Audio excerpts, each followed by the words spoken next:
What is up, YouTube? My name is James. I'm bringing you guys a brand new video here today, and today I'm showing you guys how to edit moody street/urban style photos. So in this video, I'm going to be showing you guys 4 different photos that I've taken over the course of the past 6 months or so. 2 are snow photos. 1 is a photo with my feet hanging off the ledge of a building, and the last one is of a person pointing their finger up to like the whole skyline of New York City in between these 2 tree branches, and it's awesome. So in this video, I'm going to be explaining to you guys what exactly makes a photo moody and how exactly I edited all 4 photos. Not necessarily a tutorial from start to finish on how to edit the photo, but really what each photo has that makes it moody. So for example, what the snow photo has that made that particular picture moody. What the sunset photo with the 2 tree branches and the girl standing in front of it has that makes it moody. Pretty much stuff like that to show you guys how to apply it exactly to your own photos to make your photos moody as well.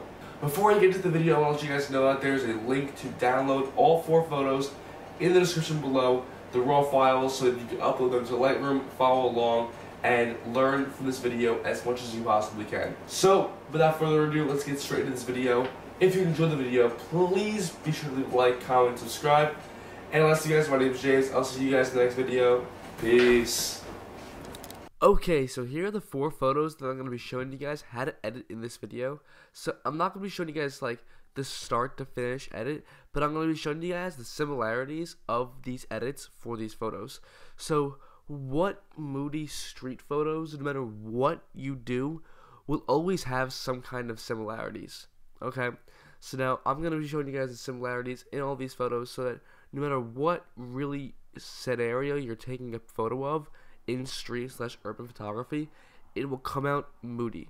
Okay, so we first have this picture here of this taxi in this blizzard, it looks like. This photo is just super moody. It's this car is entering this absolute blizzard, and it just feels like you're about to embrace something so powerful, and you need to brace yourself, and the detail is just absolutely extraordinary, and I love this photo. The cool tones make it what it is. The next photo is another snow photo. This one I took on the streets of like Union Square, that area.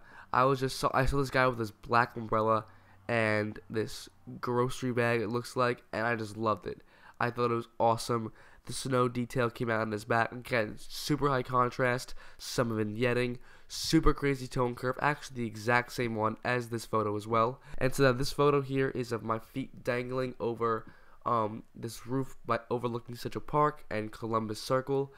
As you can see, super high contrast. Everything is desaturated besides your warm colors, your yellow and your oranges, and I think it just came out super well. For the lens that I was using, I think it's awesome, and you can see the lights in Columbus Circle. You can see how the detail, the blackness of my jeans.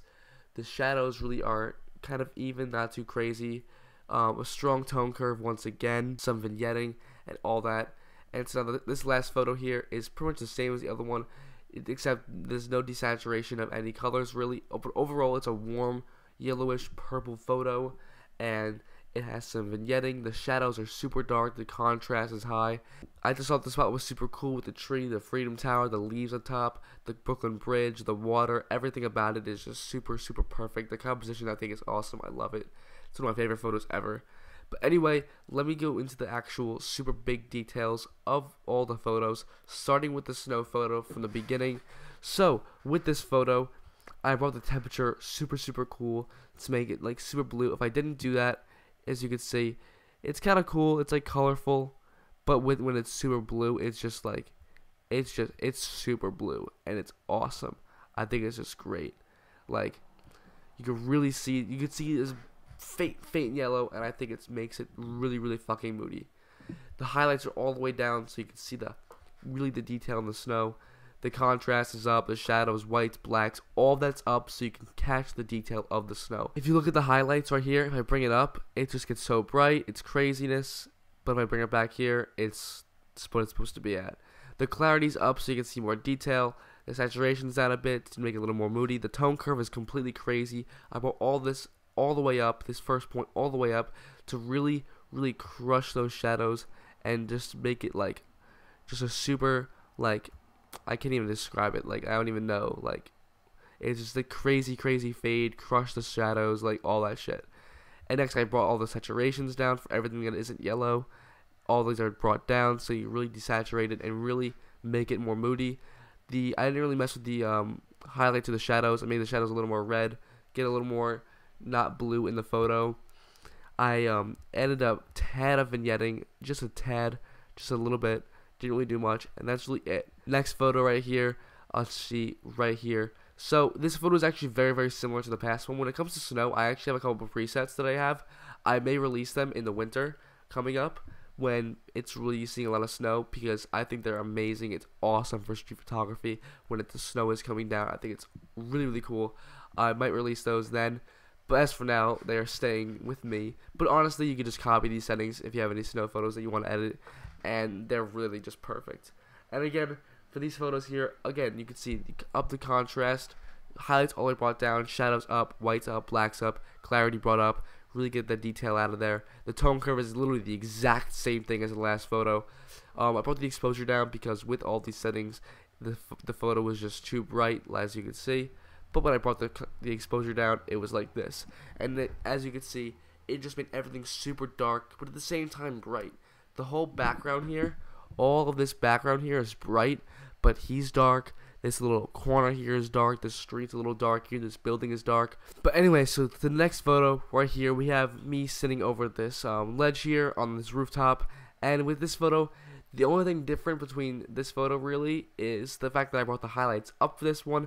With the highlights down, it just looks really icky and gross. But the highlights up, I think it looks really cool. So with this photo, the really only thing I changed from the past photos is the highlights. The highlights are brought all the way up for this photo, but everything's still the same. The contrast is high. It's a bit of a warm photo, but it was desaturated a lot to take the cool colors out. The clarity's up a little bit extra for detail. The tone curve, this is what's different really. It's not brought up as far. It's kind of over here in this area here. If I brought it up too much over here, it's just like, I don't know, it's a little too faded. The blacks are a little too crushed. If I brought it down too much, it's not crushed enough in my opinion. But like right here, I think is like perfect. I think it's like really good. And so here, as you can see, the saturation's all the way brought down. The luminances brought up a little bit for yellow to bring out the lights a little bit in all the buildings in the street and all that. Highlights and the split toning brought it a little bit more in the orange yellow tone, so you can really see those turn those like what would be cooler color lights into yellow turning lights ish, as you can see. And then as for the shadows, a little more red, add some more warm tones to the photo. And for vignetting, added some vignetting right here. And that's really it for the photo. It's just super dark, and it really brings the tones out. Because if I go over here and I mess with some stuff, with the contrast, if I bring it down at all, you know, it's just not the same. It just loses all those, like, just everything with the photo. The contrast always has to be high usually when you're dealing with moody photos. Otherwise, everything is all subjective, and it's subjective to the photo, but a lot of times, the tone curve is usually what's most important, and it is what will make a photo moody or not moody. And so, next, with this last street photo, the tone curve is definitely the most different on this one. As you can see, it's more closer to the bottom left corner on my points. I kept everything in this one straight, except for the first one right here in the bottom left corner.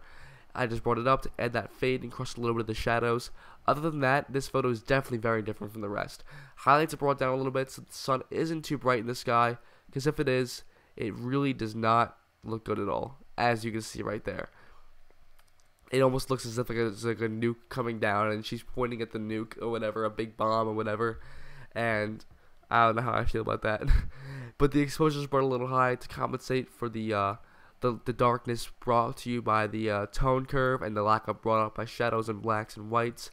But all of this is here because if I brought the shadows down too much, it just gets too dark of a photo. But if I bring it up too high, it gets too bright of a photo. The contrast is where it is. The whites, blacks, it's all subjective usually to the photo. Next, if we go over here, I didn't mess with any of the saturations. I made the yellows a little more orange. It's just because of the sunset photo. It's always usually like that when it comes to sunset photos. Luminances are all brought up. this is what I've been doing lately. It's hard to explain. If you watch my other tutorials, you'll be able to get a better understanding. But as for moody photos go, it doesn't really have much of a difference in this.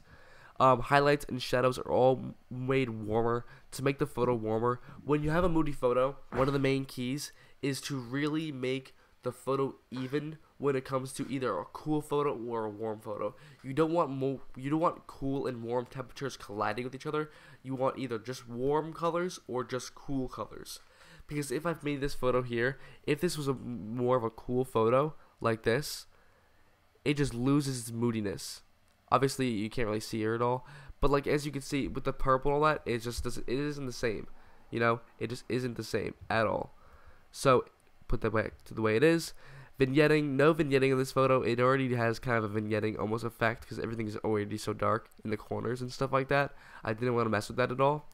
And when it comes to brushes in this photo, I use quite a bit of brushes, and I use some on the buildings here to make them a bit brighter so they aren't as dark. I use some on the sky to make the sky a bit darker, actually a lot darker, and to add some more color to it, more spunk, I guess you could say.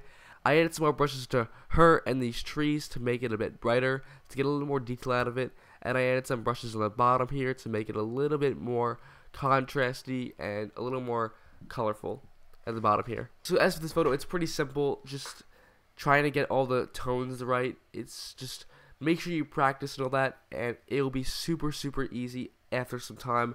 Literally, all I can say is practice, practice, practice. These photos will be available for you to download in the description below through Dropbox, so that you guys can practice on your own through Lightroom and see what you can do with these photos, because I feel that will be a good practice. And as for brushes on this photo right here of me dangling off the roof, I did in fact use 3 brushes. I used a brush right here to make my shoes a little bit more white right here by upping the shadows and lowering the highlights and all that, and I feel like it really helped. And I also used a brush down here to make all these buildings a bit more brighter with the highlights increasing and the exposure increasing as well as the temperature to make it a little more yellow.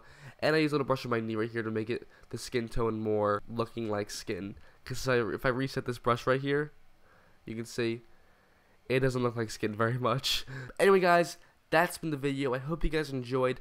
This is how to edit moody photos, street/urban edition. Really show you guys how I edit these photos, because I really enjoy it, and I think a lot of people are going for this look but don't really know how. So there it is for you guys. If you enjoyed the video, please be sure to leave a like, comment, and subscribe. Be sure to comment down below what kind of tutorials you guys will see next. If this helped you or not, any criticism, it's welcomed. I want to hear how I can improve these videos. Be sure to follow me on Instagram, link is in the description below. And as you guys, my name's James. I'll see you guys in the next video. Peace. This is the sound of just getting on the linoleum floor. This is the sound of quarantine wings in a hospital. It's not so pleasant and it's not so good. Oh! Woo! Finally. Wait, time out. Don't jump down. Yeah. 3, 2, 1. Oh! There it is. So, Logic followed me on Instagram apparently. That's kind of interesting. 7, 6, 5, 4, 3.